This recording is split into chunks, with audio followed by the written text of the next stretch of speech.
Máquina da história conectada. Iniciando a transmissão. Diário de salto sobre o dia 7 de abril do ano 30, dia da crucificação. Missão Cavalo de Troia transmitindo para o canal Máquina da História em 2020. Povo do futuro, antes de iniciar esse relato, peço perdão caso eu venha vacilar nas palavras, porque mesmo sendo um militar S2, treinado inclusive para resistir a situações de torturas físicas ou psicológicas, eu não tenho como mensurar o que testemunhei hoje, senão com total desprezo a tão vil atitudes humanas. Se é que eu posso chamar isso de humanos.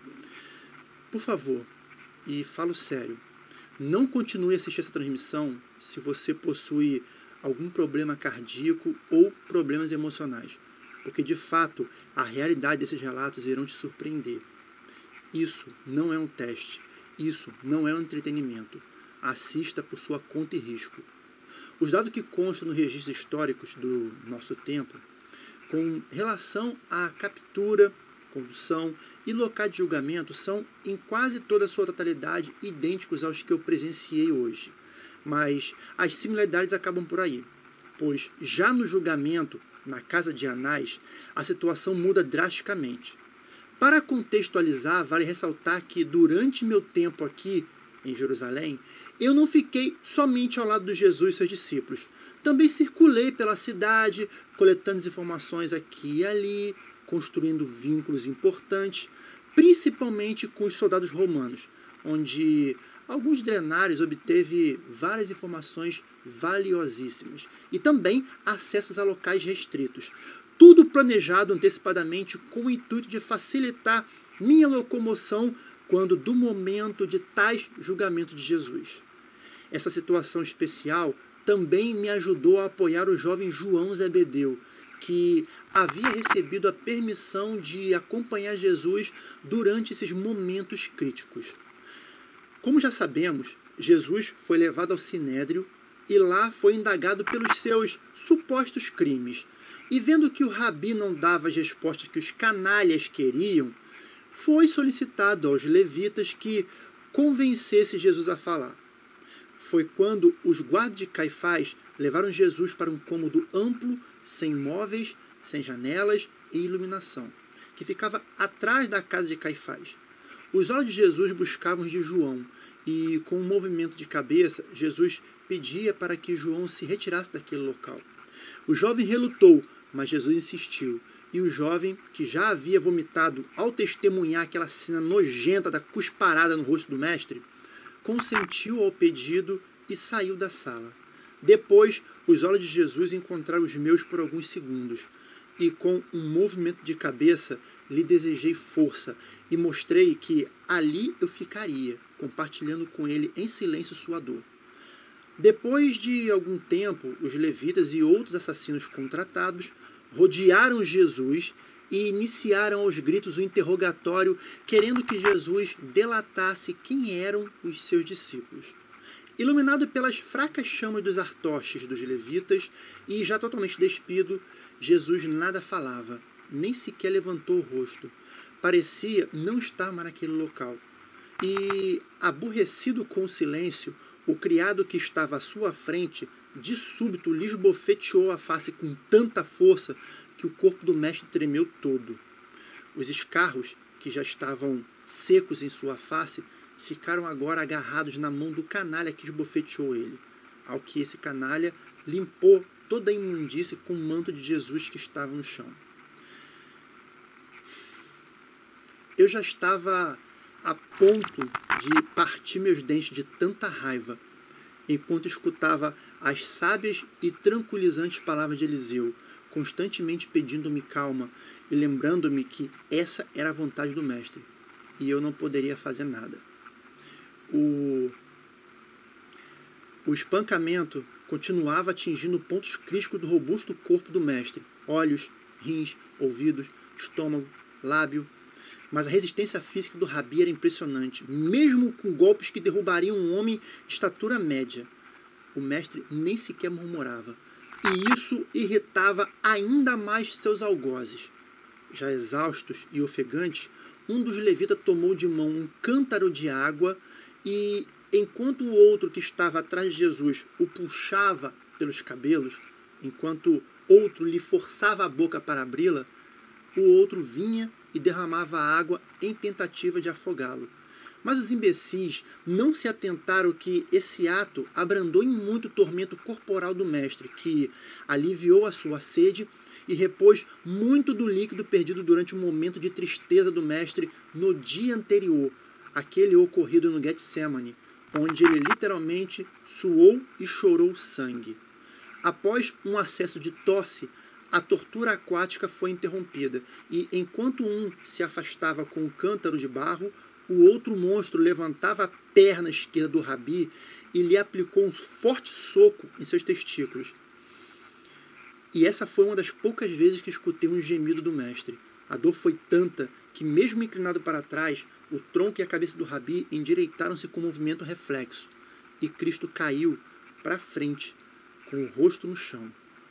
O corpo do Rabi estava imóvel.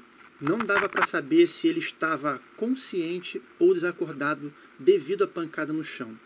E foram necessários 5 levitas para levantar aquele gigante do chão. E, após novamente de pé, seu rosto agora ficava de encontro à luz que vinha de fora, e pude perceber o quão grave estava o seu rosto, que outrora esbanjava sorrisos e alegria por onde passava.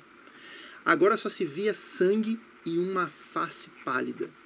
Sem tempo para respirar, os levitas julgaram a túnica de Jesus sobre sua cabeça e, fazendo uso de uma ripa de madeira de 4 centímetros de diâmetro, aplicaram-lhe uma paulada seca no rosto do mestre e, com gritos e risadas, diziam: "Faz profecias, libertador! Diz-nos quem te bateu!" Essa pancada de certo pegou o Rabi de surpresa, e foi de tamanha força que ele recuou 2 passos para trás, mas um dos levitas o agarrou pelas costas para que ele não pudesse cair novamente. Assim sucedeu por mais de 10 minutos, e entre socos, chutes e pauladas vinha a mesma pergunta: "Quem te bateu? Quem te bateu agora? Faça uma profecia." E enquanto o mestre se recostava na parede, me parecendo que iria desmaiar, entraram outros levitas no cômodo, ordenando que levassem Jesus de volta ao sinédrio. E quando aqueles selvagens tiraram o manto da cabeça do mestre, não tenho como descrever, o seu rosto não havia forma. O inchaço e o sangue deformaram completamente aquela forma jovial e serena do mestre. Mas o seu robusto corpo, esse sim aguentou bem as pancadas. Mas o que me deixou ainda mais orgulhoso daquele galileu foi a sua força mental. Não murmurava, não gemia, ao contrário de seus algozes que mal conseguiam ficar de pé. Que homem! Que muralha! Espancou aqueles canalhas sem levantar um dedo. E enquanto era conduzido para fora da sala, mesmo com todas as deformações faciais que já não permitiam que se visse seus olhos, notei que virou levemente sua cabeça em minha direção e percebi um singelo esboço de sorriso, como quem dizia: "Viu a surra que eu dei neles?" E eu mesmo destruído por dentro, e com um ódio que me consumia, e por inúmeras vezes quase me fez usar uns certos artefatos que eu tinha secretamente escondido sob minha túnica, repeti o mesmo movimento de cabeça que havia oferecido a ele antes da pancadaria, demonstrando que eu estava ali, com ele, para o que der e vier. E ele sabia que bastava apenas um aceno de cabeça para que todos ali presentes fossem a cabo.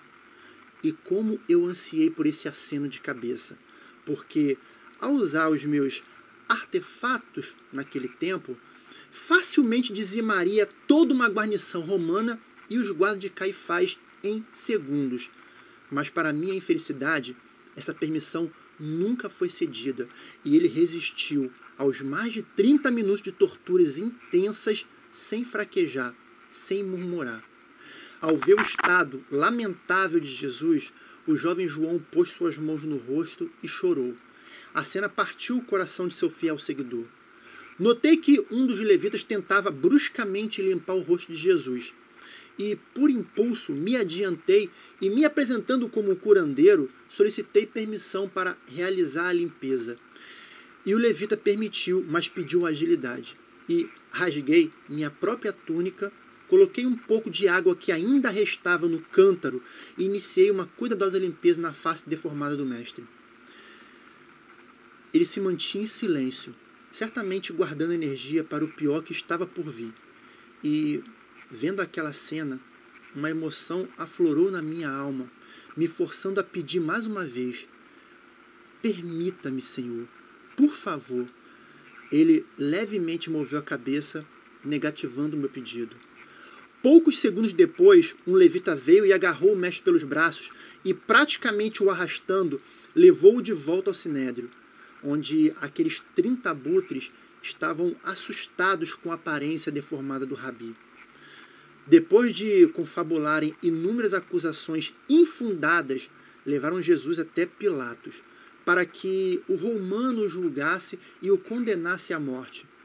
Acompanhamos, eu e João, o julgamento de Pilatos, que inclusive enviou Jesus a Herodes Antipas, que se absteve de qualquer julgamento e reenviou a Pilatos, alegando que a Judéia não era sua jurisdição.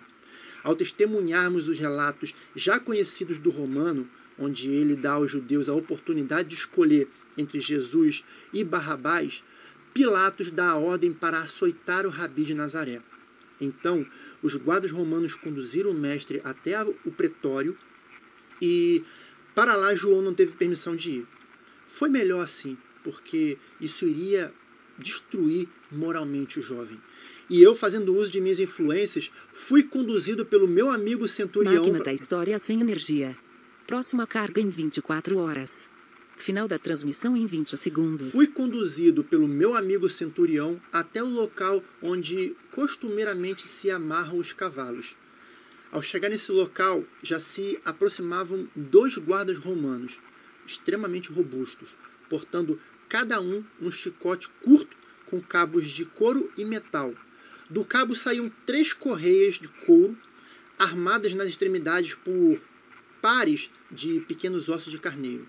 O outro carrasco acariciava os anéis de ferro da sua plumbata. É uma espécie de flecha manual, da qual saíam 2 tiras de couro munidas de um par de bolinhas de chumbo em cada ponta.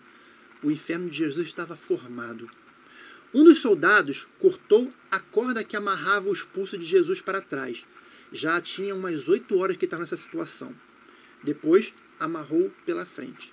Jesus a tudo consentia silenciosamente enquanto contemplava o jarro de uma estátua que estava à frente dele. Eu percebi que o corpo do mestre estava começando a suar, mas o clima não estava tão quente para isso. E, de repente, um dos carrascos se aproximou por trás de Jesus e, com um movimento abrupto...